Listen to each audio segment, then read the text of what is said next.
Hi everyone, welcome back to the channel. I've come into Chris's little office today. It's a bit skiving, I think. Doing a bit of admin there in the background, which is nice. So, as usual, you can see it by the thumbnail. Now, I think this is probably the furthest we've ever been for a car. No, not quite. I think Liverpool. Oh, was that further? Yeah, I would think. Yeah, Liverpool's further than Swansea. I certainly didn't want to do it in my truck, and if this all goes all right, we're actually going to get someone else to do it. So, a subscriber mentioned to his friend, basically two guys at work are having a chat. He said, my girlfriend's crashed her car. I'm not going to get involved in the circumstances, and of course, we'd like to try and keep that. Everyone has a little bit of a guess, but this one in particular, we want to keep exactly as it is. So it's unrecorded. It's a 2018 Volkswagen Polo. The guys was chatting at work. He said his girlfriend's had an accident. The car is going to be scrapped. He's telling his mate, and his mate said, why not reach out to Rob and Chris? I'm sure they'll give you good money for it. So as soon as the guy messaged me, he sent me the pictures. I made him an offer based on that, and he was blown away by the offer, because he'd actually spoken to a scrapyard that said they wanted to come and get it for free. They would take it off their hands. But yeah, guys, Swansea. I am going to just quickly run a check on it. If it all checks out, I'm going to transfer the money, pull the plug, ring the recovery guy, and he's actually going to go all the way up there. Did he say he's going to set off about 4 a.m. in the morning and aim to get there? Yeah, aim to get there for about 7:30, 8 in the morning. So let's run that check, fingers crossed, and we'll send him up to get it. So as usual, we want to find out as much information about these cars as we possibly can before we purchase them, just in case there is anything hidden. And when buying a car this late, 2018, unrecorded, we are always cautious of whether that car is on finance. So mileage okay, theft okay, accidents, finance, all okay on this car. It does look like a beautiful car, pre-accident condition. This check was performed in all of these countries, so Canada, Slovenia, Sweden, United Kingdom, America, just to name a few. Mileage there, it's probably only had a couple of MOTs, but you can see all of it is heading in the right direction. They said it's currently just over 30,000, so all of that rings true. Right down the bottom of these checks, there is 9 helpful tips and tricks when purchasing your vehicle. Just some little tips to tell you what to check out for. So, even tyre wear, is there any oil in the header tank, etc, etc. Check all fluids under the bonnet. I do just want to show you a report of what it would look like if there was an issue with the vehicle that you're going to buy. We are going to stick with Volkswagen for the example, and here we go. Mileage in amber, theft in amber, accidents in amber. This is only an example, guys. You can see it in the background, but if you've got any amber warnings, there is an issue with that car, and further in the check, it will always tell you what the issues are. So, was exported, record found there.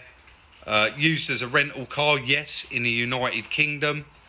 And then right down at the stolen vehicle check, that come up. Mileage discrepancy, that come up. It says there, problem found. And I know right down the bottom of this particular check, I think there's actually some pictures. So I'll just quickly show you those. Here's the photos of that vehicle in particular. And as you can see, it's wrecked, it's been clocked, it's been used as a taxi. I want to thank Car Vertical once again for the continued support on the channel. To get 10% discount off of your check, use the link in the description or the code SR10 from any browser. Let's arrange to get this one collected, Chris. It's all chap has just arrived with it. Quite a long journey, and he got stopped by Vauxhall on the way back. And they inspected his truck, weighed it, went through everything, checked that it was all right. He said it was a bit of a nightmare, but Chris has put a baking tray under there and bit of soapy water, and we're hoping the steering straight the other side, so windy, we're going to be able to just roll it off. But you'll see on the time lapse how we get on. Keep your fingers crossed.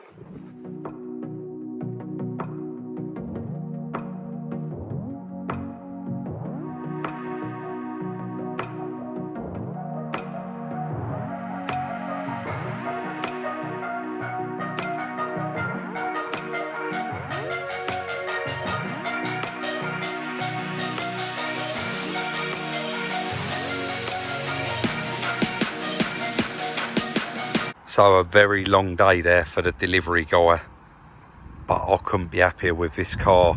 You're always taking a chance, we know that, don't we? I've just seen photos of it, but it is a lot better than I actually thought.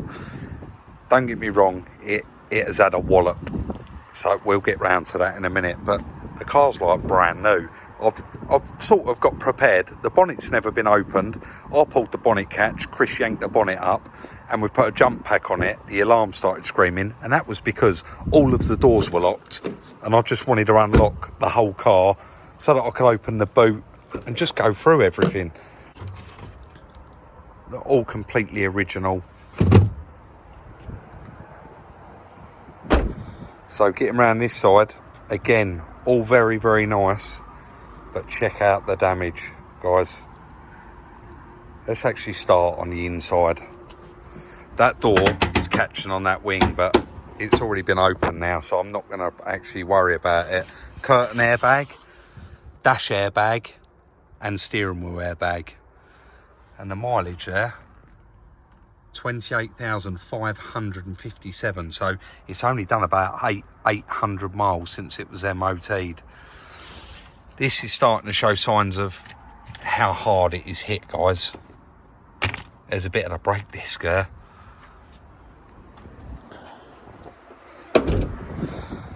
So you can see that wheel has gone back and walloped that seal and probably a bit of the bottom of the A-post.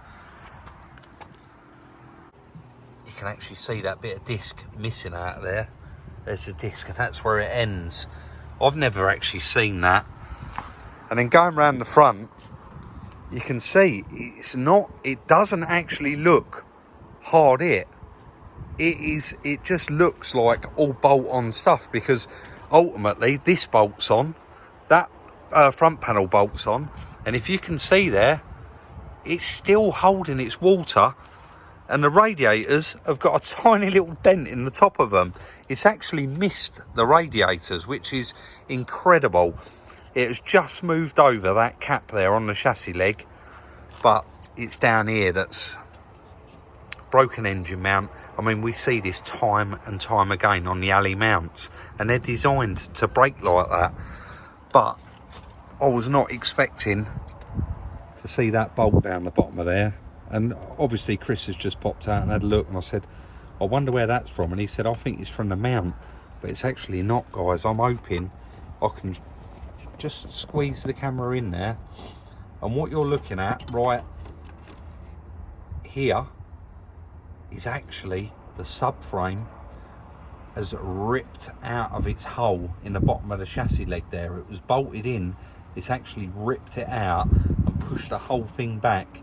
And then looking just in front of it, which is here, sorry, it's trying to focus, that's actually the drive shaft, and that's bananaed as well. And then tipping a little bit down, look at that lower arm. It really, really has had, let me just put this camera out. There's no chassis damage. It's straight as it should be. And again, the other side is exactly as it should be. The engine is slightly back due to that mount, but that wheel has took one almighty wallop.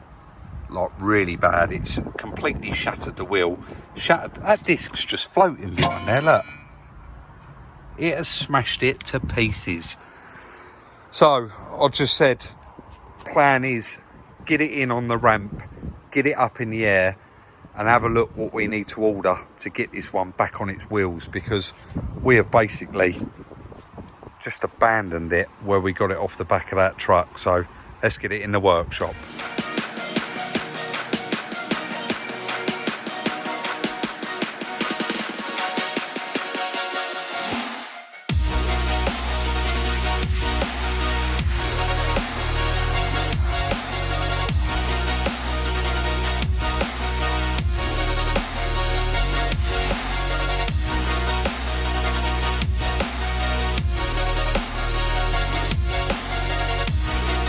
I think that's key to buying salvage, Chris. Sorry? I think that's key to buying salvage. What's that? Having a good digger driver. Oh, yeah. Well done, mate.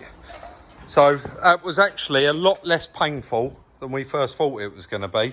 I managed to get the jack under that side, the passenger side, and actually just bit of brute force and push it over. But here goes the messy bit, mate, I think. There's so many bits of plastic. It's still holding its water, so... It's quite localised damage, though. I know it's got all the bags, but, isn't it? It's all quite localised. I did actually say when I was doing my little walk around, it's actually not as bad as when we looked in the pictures, is it? But that's scary, that is. Yes. You know what I found inside the car? No. Half a brake disc, look. Is it really? Yeah, look. Let's had a Let's get it up in the air so that we can all see it. I said to Chris, it'd be really nice if we can lift it up and actually all see it as it's going up in the air. But I can see that it's got all its under trays on it still, so... Yeah, I think you'll still see... I hope so. Go on, mate. I'm ready to see that frown turn upside down. And Chris just found that in the back, so we can get that off in a moment. I'm nervous. I don't know why.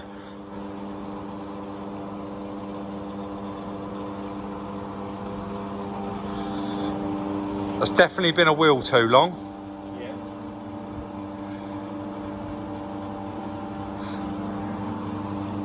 I know we probably shouldn't really elaborate, but the lady didn't hit another car. She did hit another No, she didn't. Oh, she did. Guess what she hit? I don't know, something miles. Speed camera. Hopefully they didn't mind me saying that. It's all covered up, mate. Everything's covered up, look. Right drive shaft bent and popped. That's unbelievable, isn't it? I've never seen a wishbone bent so far as that. No, twice. Look, it's bent there and there. But that's a good sign, Chris. Because it's only snapped the front one out. And now, looking at it from here, you can see the upright on that subframe is bent. Do you know what? I'm going to stop pulling on that because it'll probably go again, will it? Yeah, it snapped that bolt off the chassis. Do you know what? Let's cut and get this off quickly, shall we? I think probably, yeah. Because you can't see nothing, can you? No. Let's get that off.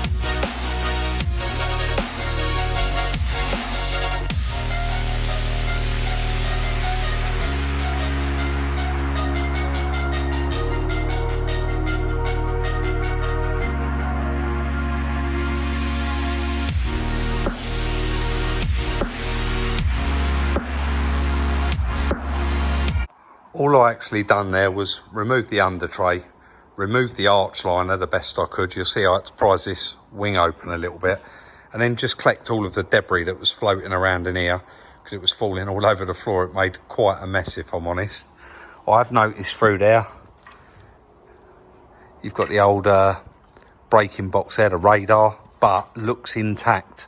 No broken wires on it either, no dents, so it's obviously just broke off a mount. But then, saying that, it didn't really have a lot of impact here, did it? It's just a broken grille. And then under here, I'll be honest, I'm not quite sure what's missing there. That's maybe just side lights, daytime running lights. The headlight plug's there, so that's okay, but definitely a couple of broken wires there. Not sure what side the washer bottle is. Ah, it's over there, so definitely not washer bottle related. Horn's a little bit broke, but let's get to the main damage. You can see there how far back that leg is, and that is purely because of that lower arm. But we're actually looking at the suspension bed here. That's the bit I was pointing out earlier. And then if we roll down, you can actually see how far away from where it should be it actually is. But like Chris just come out and said, that edge has just rolled over there, just rolled over. That will dress out nicely. This is going to have to be tapped for a new bolt, and here's the bolt out of it, and you can see actually how bent that is. So Chris said when it's had the impact, it's obviously bent back as far as it could and then actually snapped. But yeah, that bed is definitely toast, and like I say, that drive shaft, I've never seen one bent quite like that. It's unbelievable. So I guess moving on, we're going to need to strip a lot more of this damage off. There's no point leaving it on there. We need to get this car on its wheels. I don't want to get the part wrong with the suspension bed, so we'll probably drop that out, drop the front bumper off, get the wing off if we can, and just go from there. So let's carry on with it. But I'm very, very happy with the purchase, and I know Chris is as well. It did first look like, when this was all bent, I said to Chris, oh, I think that's going to be a post. But you can see here, right on the edge, it's actually missed it and just bent the corner around there. That will pull straight. So it looks like it is just going to need a section of sill in there. So let's carry on with it.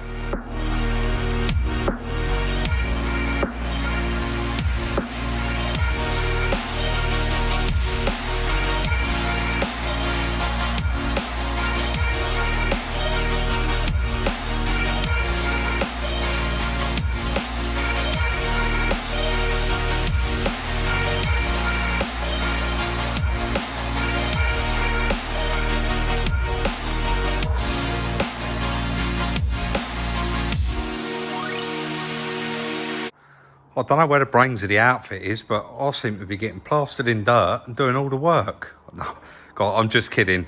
Chris is still doing admin in the other room there. You know how much we don't like to time-lapse, but unfortunately, if I sat here and live filmed it, I know what a lot of you are going to say. Well, we'd watch for 8 hours, but genuinely, it'd take up too much time to over-record. So that wishbone actually come out, which was incredible. I undone the bolt there, and there's a bolt through here with a nut on the top. Top nut was spinning. I held that, it comes straight off. The rack has come out, and if you look now, the rack's actually loose. The leg's completely removed from the bed. I cut straight through that roll bar, the link bar. There was no point keeping it, it's bent. So steering rack's removed. Roll bar comes down with the bed. I've removed the exhaust hanger there, put the bolts back in. I've removed this lower arm from the 3 bolts on the bottom ball joint there. Just removed the drop link because I want to leave this leg in with the shaft in it. So I've got 2 bolts up here, one each side, but I haven't, guys, have I? Because one of them snapped out. So I've got 1 bolt there, and then you've got a couple of big ones underneath here. These ones here go right up through these brackets and to the chassis, but believe it or not, this is actually loose and moving around. Gearbox mount there I've removed, pop the bolts back in. So I'm just going to chuck the engine stand under the centre of here, or the gearbox stand, take these bolts out and start lowering it. Ideally, you'd remove these under trays, take these out and actually remove the brackets, but there's no point. I'm only going to have to slide it forward an inch and it's going to come down. So I'll carry on, but I did want to do a bit of a cutting, obviously, because I didn't just want to leave you hanging there. I did obviously have a chat with Chris, and I said, what do you think about it? He went, mate, just concentrate on that bed, which is right. It's probably the most important part to get this car back on its wheels. But as soon as I let that wishbone go, look how straight that leg went. Of course, there's no way we'd ever reuse that. That's definitely bent. Look at the cracks through the hub. Incredible. And the other half of the disc is down there. So let's carry on with it.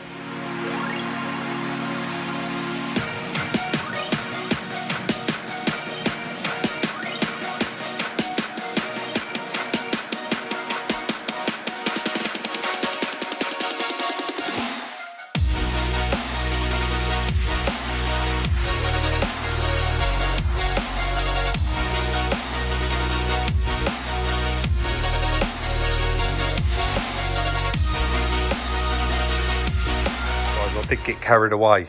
After I got the bed off, I just carried on.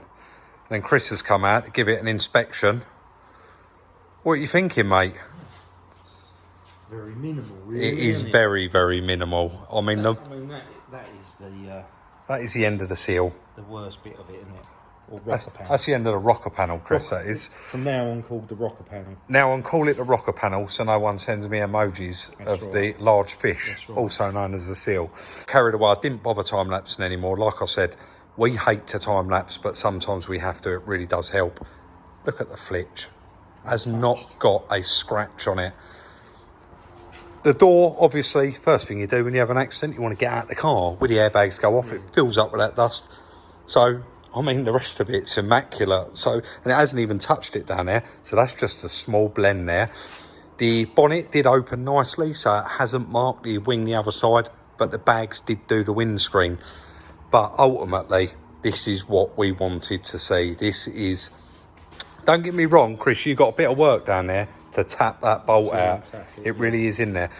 But would you mind going up with the ramp? I'm just going to show the subframe. I've seen where it took the impact, which made it fold. I've removed the front bumper. Look at even that, Chris. It's like literally fell off, and it's probably because of that little punch there.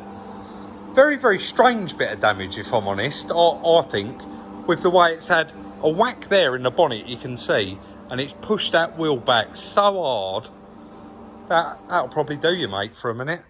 So what I've done was just roped up the steering rack this side, and that side is held up with the column anyway, Chris, so that's hanging there.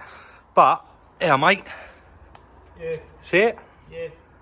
So when that's gone back and snapped that bolt, the fold's actually there, which we are happy about, because we didn't know if this whole thing had shunted back and moved those bolts as well. So that's always nice to see.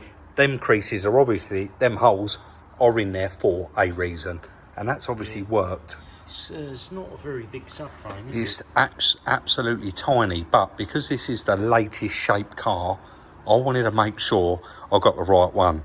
All this VW stuff's got part numbers on it. I'm going to clean it up and find it off camera, and of course then we can actually get this one back on its wheels. Little tip there, guys, we always use, don't know if any of you actually see me do it, your old rubber gloves that you take off, put over the ends of the drive shaft. But look at that bend in that. Yes. It's incredible, isn't it, really? Front bumper come off fine, got the wing off there, a little bit more of the front panel, but I think this is actually going to turn out to be a lovely car, and it's actually going to repair a lot quicker than we first thought. And I've done well on my own, Chris. Yeah, they're halogens, aren't They are halogens, yeah. That's good. Right, let's get on the phone to Silver Lake, etc., and try and locate all of the bits, because we don't want it stuck on the ramp now. Chris has been hiding in here, guys, because I think it's actually like a cold room in here. It's like a fridge. The temperature's completely different. It's so well insulated. We are really, really chuffed with that car, and I thought I'd come and sit in here and actually finish the video down, because you said about mentioning something earlier, Chris, and A couple of things. would you mind actually mentioning them? Is that, Yeah, can do. is that all right? Yeah, so the first thing is the comments. So we've now got well over 500 videos, haven't we? Yep. And there's people still commenting, which is lovely in all of those videos, but we just haven't got the time to reply. We haven't even got the time to read those comments much, have we? Occasionally we do, but we certainly can't reply to them. So from now on, what we're kind of thinking is we'll only reply to comments in the current latest video, and then when a new video comes out, we'll move on to that one, and we'll no longer have time to reply, which is a shame, but it's just there's just the two of us. Yeah, on a Monday, Wednesday and a Friday. It's just impossible to keep up with everything. I'm up till sort of midnight-ish. I mean, I'm here trying to do the VAT. Yeah. There's just the workload is huge. Yeah, it's now. a lot. So that was the first thing, wasn't it? Yeah, so ultimately, basically what you're saying there, when the video goes out on a Monday, when the Friday video goes out, I won't be able to go back and reply to the people that commented on the Monday video or the Wednesday video. And probably likewise the help for review that That's I right. do. Yeah. Because although there's not as many as what you do, they do add up, and we just can't go back. Maybe a little reminder on that as well. Held for review, guys. Most of that is links, swear words, and just basically but that's also it. YouTube randomly decide to, for Select. whatever reason. So there's quite often people might think we've deleted a comment, but it's not. It's just for some reason YouTube have put that in held for review. We quite often look at them and can't see anything wrong with them. But So you we allow them in. Yeah. But we're getting to that point where we don't have time to go through it every day. No, that's right. So, and then the second thing was my new Instagram account. That's right. It was just a reminder, really, that Our salvage rebuilds account, that's us. you can get hold of us on that with your cars, reach out to us, you know, do all of the usual stuff with that. Inbox me with your telephone number and your cars. Chris has actually opened a personal one because he's got a lot of hobbies. You have got a lot of hobbies. Well, when I've got time, yeah. He loves going to a boot fair. He's just been down to Cornwall. I never actually said it on video, but he actually went a week before to somewhere else. You went, didn't you? Lake District for the weekend. We never get Chris gets 5 minutes. He's working so hard here. You and your girlfriend go off on a little break. We're trying to do as many museums as possible, car shows, classic car shows. Yeah. So it's going to literally be just photos. So if anyone wants to follow Chris, it's Salvage Rebuilds Chris. That's it. But don't send him any inboxes because he doesn't even know how to open them for a start. No. And it's not going to be our channel related. It's genuinely, Chris didn't want to tie in all the museums and the car shows with the channel. So, and you're actually going to do little updates on Instagram of your builds as well. Yeah, probably like my dad's old truck. When there's a bit of progress on it, I'll put a little bit on there for anyone that's interested. A HAV, so the other person in the owners club can see how you're getting on with it. That's right. That's right. Yeah, and like Rob said, we go to a few boot fairs, try and find a few interesting items. So anything that crops up, I shall photograph and put on there. And that's it, really. Nice one, mate. Thank you. Yeah, cool. Everyone does seem to like seeing us both at the end of the video, so maybe when we can, we'll make it a thing. So that is going to be the end of today's video. We are proper over the moon with that car. Of course, we finished nice and early today, so I'm going to get straight, I'm going to lift that up, Chris, in case there's anything written. I'm going to get straight on the internet now because I'd like to be out tomorrow collecting the bits for that. Be nice. Definitely. Yeah. And then obviously, well, we'll have to record another video because we've never heard it run, but what I have noticed is the inlet manifolds took one. Yeah. So it is right at the front of the engine, looks really easy to do, but it is all broken, so we're not going to be able to run it without that. So I'm going to get straight on the internet now. As usual, we do hope that you did enjoy it. Don't forget, please like, subscribe, share. Follow Chris, Salvage Rebuilds Chris, on his private Instagram, and us at Salvage Rebuilds UK. Like, subscribe and share, and we'll see you all very, very soon.